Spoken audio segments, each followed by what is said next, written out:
Thanks ಅಕ್ಕ.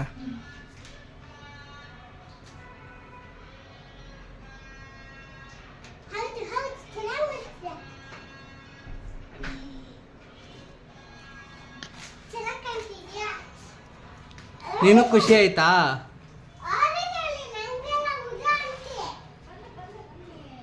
ಸಾಕು. ಏಕೆ ಈ ಥರ ವಿಡಿಯೋ ಚೆನ್ನಾಗಿತ್ತು ಅಂತ ಅಂದರೆ ಸಬ್ಸ್ಕ್ರೈಬ್ ಮಾಡ್ಕೊಳ್ಳಿ ಗಾಯ್ಸ್.